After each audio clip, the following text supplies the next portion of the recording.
Сайн байцгаана уу хүүхдүүдээ. Бидний ээлжид хичээл түүхийн хичээл эхлэх гэж байна. Ийм учраас та бүхэн бэлгэс рүүгээ хараад дэвтэр ном үзгээ илдээрэй. За дэвтэр дээрээ өөртөө хэрэгцээтэй мэдээлэлээ тэмдэглэж яваарай. Асуух зүйл байвал бичиж тэмдэглээд дараа нь багшаас асуух юм шүү. Эцэст нь дасгал даалгавруудаа зэрэгцээд хийгээд яваарай. Бидний өнөөдрийн хичээлийн сэдэв нь Эртний Египет, Эртний Египтийн түүхээр хамтраад аялцгаая. Та бүхэн сая өөрснийхээ мэддэг зүйлээ санаад юу нэмж мэдхийг бодсныг чинь багш нь төсөөлөөд Эртний Египтийн оршин тогтносон хугацаа, азар зүйн байрлал, соёлын өвүүдийг нь нэрлэж, таньж түүнийг сонирхон судлах ийм зорилго тавьсан байхаа гэж багш нь таамаглаж байна. За мөн түүний дараа бид улам жил болгон хийдэг түүхэн асуултаа тавьж түүхийн онтооллын бодлогыг тооцоолон бодож газрын зурагт заах чадвараа Египт улсын мэдээллээр баяжуулан баттгаж авах юм аа. За эцэст нь египтчүүдийн амьдралын хэв маягийн талаар сурчгийн мэдээлэлтэй ажиллаж түүнийг тайлбарлаж чаддаг болох зорилготойгоор энэ хичээлээр аялцгаая. За энэ мэдээллээс нийтийн тооллын өмнөх 2000-аас 1090 он Умард Африк, нийлмөрөн, Сфинкс, пирамид, фараон гэсэн үгнүүдийг дэвтэртээ тэмдэглээд аваарай. За дэвтэртээ тэмдэглэж авсныхаа дараа энэ мэдээллийг ашиглаад түүхийн асуулт зохиох юм. Дэлгэцэн дээр та нарын хэрэглэж зохиодог, асуулт зохиодог түүхийн асуултууд бас харагдаж байгаа. За асуултаа зохиогоод дэвтэр дээрээ тэмдэглээд бичээрэй. За тэгвэл та бүхэн энэ асуултуудыг ийм загварын асуултуудыг зохиосон байхаа гэж багш нь итгэж байна. Хамтраад асуултуудын хувьдруудаа хараад явъя. За хамгийн ихний асуулт Египт улс хэдийд оршин тогтнож байсан бэ гэсэн асуултуудыг хүүхэд бүр зохиож бичсэн байхаа. За дараагийн асуултууд нь Египт улс хаана аль твд байрладаг вэ гэсэн асуултыг зохиосон байхаа. Гурав дахь нь Египтийн хаадыг хэн гэж нэрлэдэг байсан бэ?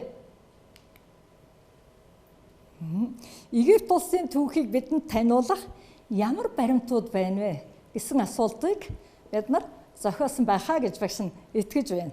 За цааш нь тэгвэл дээрх асуултандаа хариулж бүгдээрээ мэдлэгээ шалгацгаая.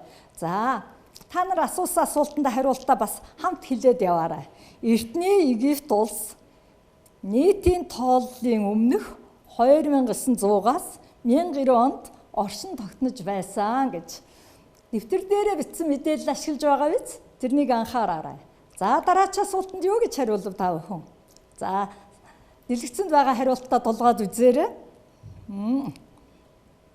Эртний Египт улс Умард Африкт нийлмөрний өргөн хөндийгээр байрладаг гэж хариулсан байна.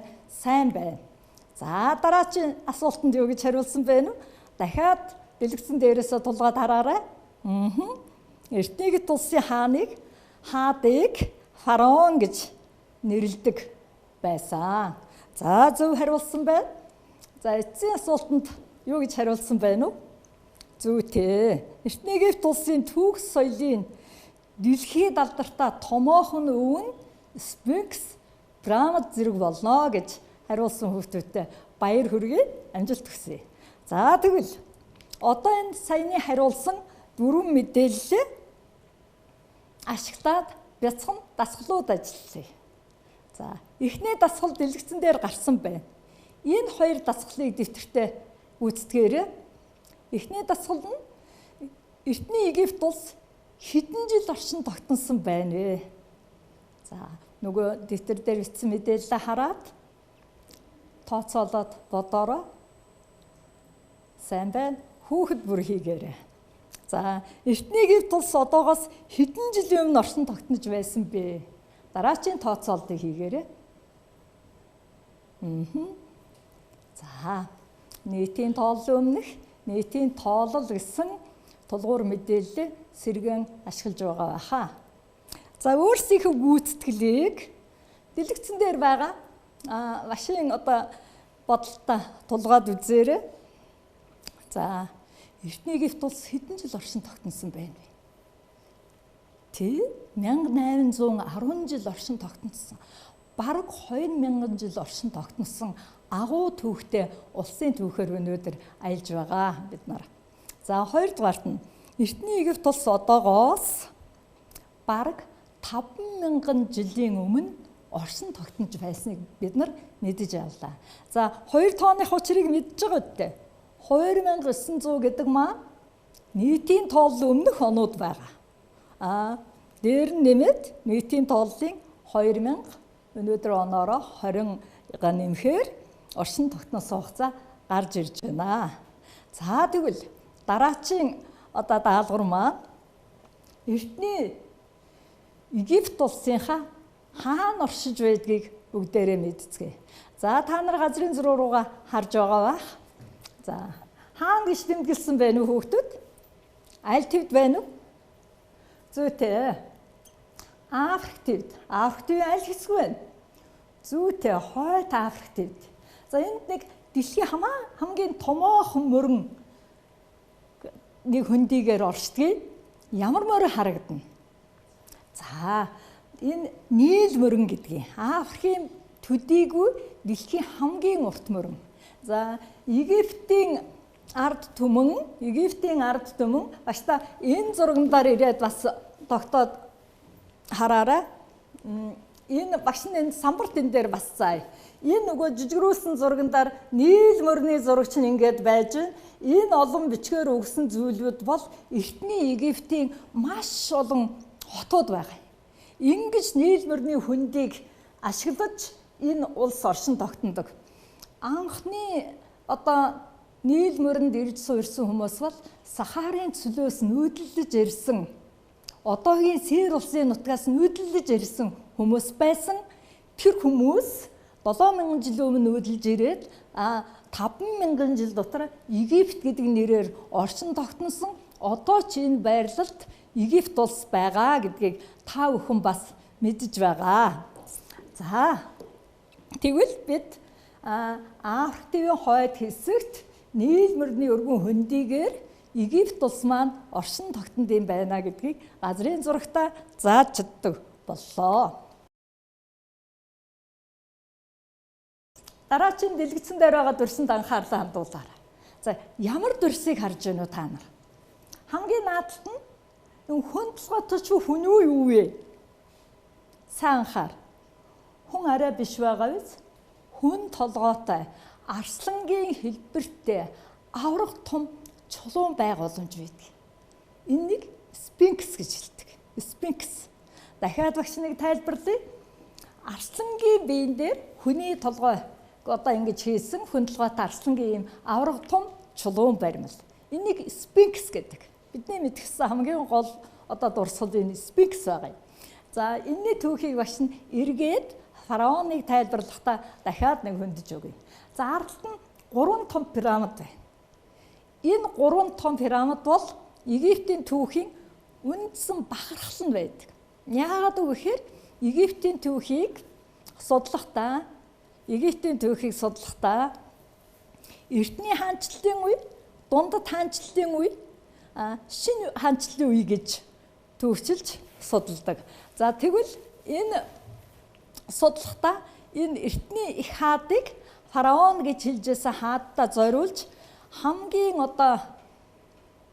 эртний болон нэлээд гавьяа байгуулсан 3 хаан маань өөртөө зориулан бариулсан энэ пирамидууд байгаа юм аа. За, тэгвэл энэ пирамидыг багш нь та бүхэндээ жоохон тайлбарлаад өгье.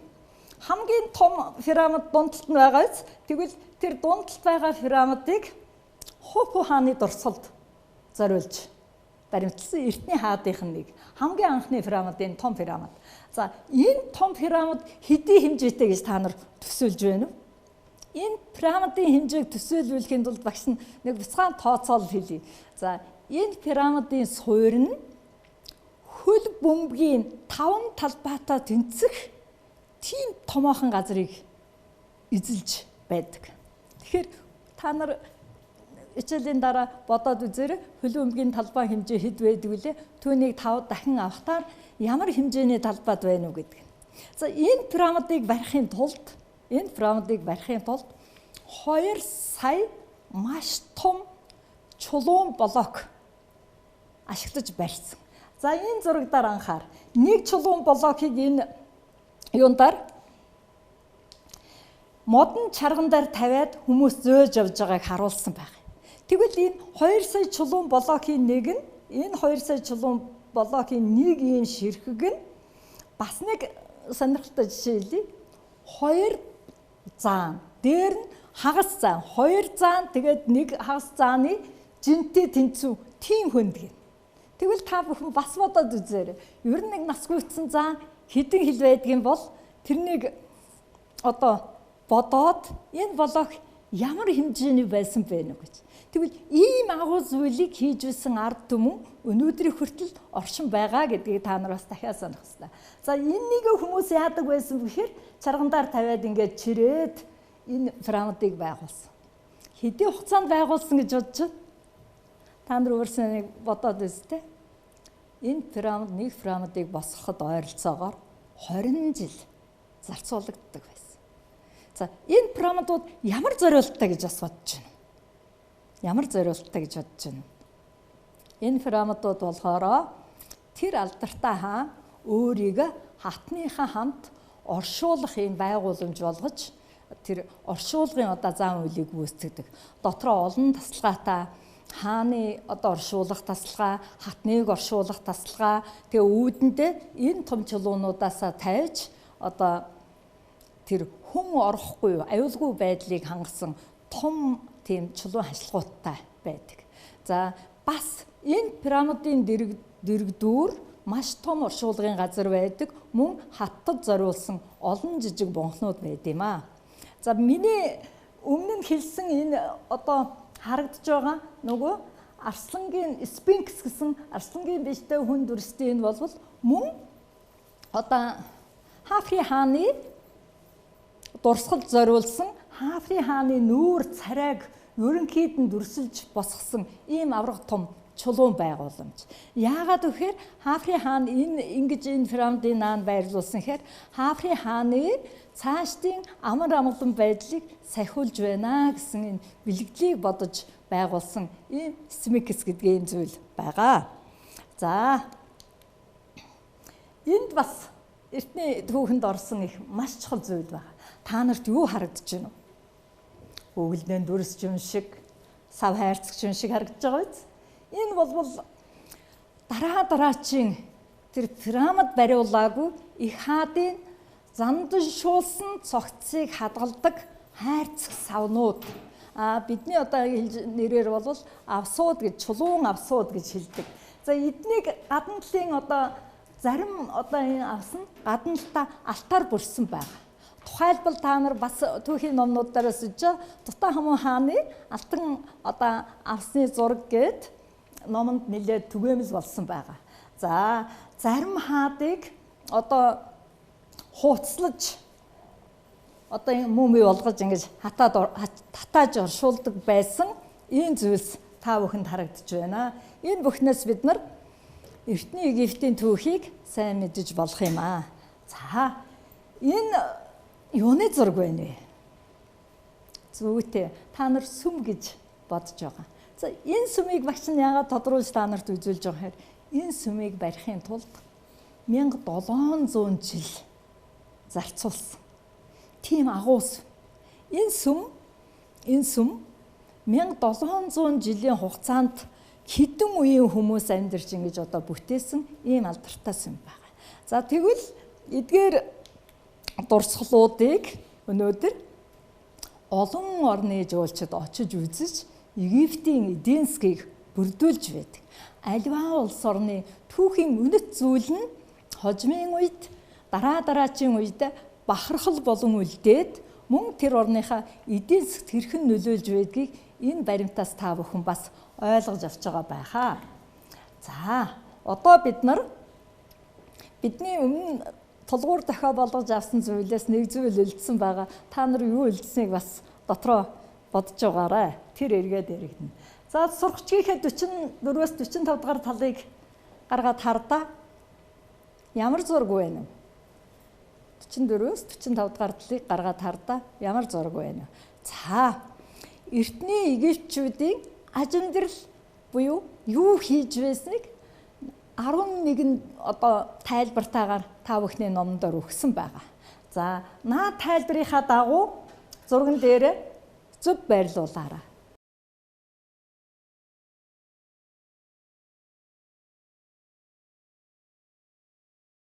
Жишээл эхний нэг гэсэн тайлбар энд байж. За хүмүүс юу хийж? Энэ нийл мөрнийхөө уснаас ямар нэгэн хуянгаар ус ингэж татаад энэ талбаар оцорж услах ийм ажил хийж байгаа. Энэ нэг шадууп гэдэг худаг гэж. Шадууп гэсэн үг нь тогруун худаг гэж. Яг тэгэхээр энэ нөгөө усаа ингээд доош нь татахтаар доош орж өгнө. Тэгээд энэ хөндрүүлэгчээр нөгөө хуянгаа дээш нь доош нь болгодог энэ худаг байгаа. За тэгвэл одоо энэ зурагнаас хэдэн дасгал ажиллая. За дэвтрээ дээр бас бичээд яваарай. Хэдэн дасгал ажиллаад үзье. За нэгдүгээрт нь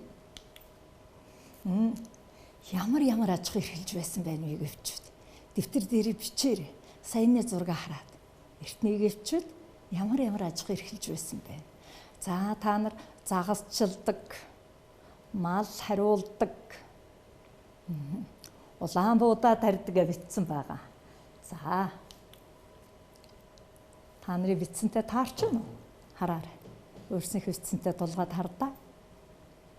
Зурган дээрээс мэдхэд ийм дөрвөн төрлийн аж ахуй эрхэлж байсныг дэлгэцнээс та бүхэн харж бай. За дараачих нь. Эдгээрээс аль нь голлох үүрэгтэй байсан гэж бодож байна. Нөгөө дөрвөн аж ахуйгаас. Голлох үүрэгтэй гэдэг нь хүмүүсийн амьдралын хэрэгцээг хамгийн их хангадаг гэдэг утгаар нь ойлгоорой. За тэгвэл голлох аж ахуй нь газар тариалан буюу улаан буудаа байсан гэж ихэнх хүүхдүүд хариулсан байхаа гэж багш найдаж байна. Яагаад газар тариалан түлхүү хөгжүүлэх болсон юм бол? Энэ хамгийн чухал асуулт. За хүүхэд болгон таамаглаад бодоорой. Яагаад газар тариалан түлхүү ашиглах болсон юм бол? За нийл мөрний хөндий хамгийн үржил шимтэй хөрстэй. Нийл мөрөн тариалангийн талбайт ойр байсан учраас газар тариалан илүү түлхүү хөгжүүлсэн. За дараа. Тухайн зураг тайлбар хийгдэг үе ямар мэдээллүүд байна? Дахиад нэг зураг ажиглаа. Мэдээллүүдийг хараад яв. Ямар мэдээллүүд байна? Зүйтэй. Өр тариагаа вааран хадгалдаг байсан байна. Усчлалтын систем дээгүүр гүүр тавьж гаталдаг байсан байна. Техник ашигладаггүй ихэнх ажлууд гар хөдлмөрөөр хийгддэг байсныг та бүхэн бас мэдэж авлаа. За энэ дээр багш нэг тодруулах хий. Хэрвээ эртний египтчүүд өнөөгийн Монгол улсын газар нутагт амьдарч байсан бол ямар аж ахуй эрхлэх байсан бол? Бодоод үзтээ. Ямар аж ахуй эрхлэх байсан бол? Зүйтэй. Зарим нь мал аж ахуй гэж байна. Бас зарим нь улаан буудаа гин. Бусд нь газар тариалан гэж байна. За Монголын нутагт яагаад загас агнуур эрхэлж болохгүй гэж? Сайн байна. Гол өрн байхгүй юм ч томоохон нуур загастай газар Монголын нутагтаар тийм элбэг биш гэж бас зарим хүүхдүүд хариулж байна. За тэгвэл та нарын ихэнхийн хэлснээр хэрвээ египтчүүд Монгол нутагт байсан бол мал аж ахуй эрхлэх байсан. Яагаад вэ гэхээр аливаа улс орны эрхлэх аж ахуй нь байлгынхаа нөхцөл түүний давуу талд тулгуурлан хөгждөг. Жишээлбэл Египт улс нийл мөрөн байсны хүчинд л тэр их улаан буудаа тарьж өнөө хүртэл орж байгаа. Харин Монгол улс их газрын эрдэс уур амьсгалтаа гол мөрнөөс хол ийм их газрын орон учраас мал аж ахуйгаа эрхэлсэн. бас дараачийн нэг юмыг та нар анзаараад аваарай. Тэгээд тэр улсын эрхлэх аж ахуйг зан заншлаа нөхцөлдүүлж байдаг. Тухайлбал би Эртний Египтийн хүүхдүүдэд инхрийн хүүхдээ Нийл морины усанд эндчвэ гэж хүмүүс загсан хэлбэртэй зүйлт хүзүүнд нь зүүж өгдөг байсан гав. Тэгэхэд монголчууд та нарын дүүнер та нарт ямар зүйлээр та нарыг одоо ингэж домнож хамгаалдаг вүлээ бас харьцуулаад бодоорой. Тэгэхээр улс улсын зан заншил нь ийм өөр байдгийг бас түүхийн хичээлээр мэдэж аваарай. За энэ Эртний Египтийн хүн ам хэдэн зэрэг дэвд байж вэ? Ерөнхийд нэг тоолоод хараарай. За зүйтэй. Хамгийн эхлээд ямар зэрэг дэв харагдана? Фараон. Фараон гэдэг нь агуу удам судар гэсэн утгатай үг. Дэвтэртээ тэмдэглээд аваарай. Агуу удам судар гэсэн утгатай үг. За түүний дараа байгаа одоо энэ фараон. За визер буюу тэргүүн тахилч гэж байгаа. Мэдхгүй байна уу? Тэ визер гэдэг үг байж. За тэр тайлбарыг уншаарай. Хааны гэрүүлээс томилогддог, угсаа залгамжилсан албан тушаалт. Эдгээр улсынхаа хэмжээнд мөрдөгдөг бүх хууль дүрмийг эдгээр сахиж мөрдүүлдэг, боловсруулдаг. Ийм үүрэгтэй хүмүүс байна. За гурав дахь нь цэргийн жанжид бичээч нар. За цэргийн жанжид мэдээж цэрэг удирдах улс орно аюулгүй байдлыг хамгаалахыг та нар мэдж. Бичээч чинь би. Тэгэхээр бичиг үсгтэй байсан юм гэсэн асуудал гараад байна. Эртний египтчүүд 700-га дүрс бүхий дүрс үсгтэй байсан. Иерограф гэж хэлдэг. Дүрс үсгтэй байсан. Зарим дүрс нь бүтэн үг тэмдэглэдэг, зарим дүрс нь тодорхой авиа тэмдэглэдэг. Тэгээд төрийн хэргийг бүгдийг нь бичиж үлдээж байсан. Улсын бүх хэргийг. Бичээчийг 9 настайгаас нь эхлээд эрэгтэй хүүхэд болгоныг одоо бичээчийн сургуульд хамруулдаг ийм уламжлалтай байсан гэж одоо сурвалжгүйдэд материалууд тэмдэглэсэн байдгийг. За урчууд эд хамгийн гол нь юу хийсэн бол мэдээж Sphinx одоо пирамид тэр олон байгууламж тэгээд бусад бүх зүйлийг урчууд хийдэг байсан байна. Тариачт энэ улаан буудаанхаа гол ажлыг хийн. Бас боолууд. За тэгвэл бүдүүч дөрөв энэ саяны бүдүүчийг ашиглаад дахиад нэг мэдлэгээ баттгаах. Эртний Египт хамгийн дээд эрх мэдлийг хэн хэрэгжүүлж байсан бэ? Фараон. Фараонууд нь онцгой нэр хүндтэй байсныг бид түрүү үзсэн. За Эртний Египтийн нийгмийн хамгийн доод зэрэгэлд ямар хүмүүс байсан бэ? За бас нөгөө энийг хараарай, боолууд байсан байна. Тэгэхээр энийг түрүүн тайлбарлсан. Тариачид аль зэрэгэлд багтж байна? Доороосоо 3 дахь буюу боолын дээдлэлд байсан байна. За энэ дасгалыг бас та нар ингээд харлаа. За тэгвэл өнөөдрийн хичээлээр бид ямар мэдлэг чадварыг эзэмшиж авсан бэ? За бүгдээрээ хийс юмнууд эхнээс нь аваад бодоорой хүүхдүүдээ. За эхлээд та нар яасан бэлээ? Орчин тогтносон хугацаа, газар зүйн байрлал, соёлын үеийг ялган таньсан. За өөрсдөө нэрлээд үзээрэй. 1810 жил оршин тогтносон Sphinx, пирамид, муми,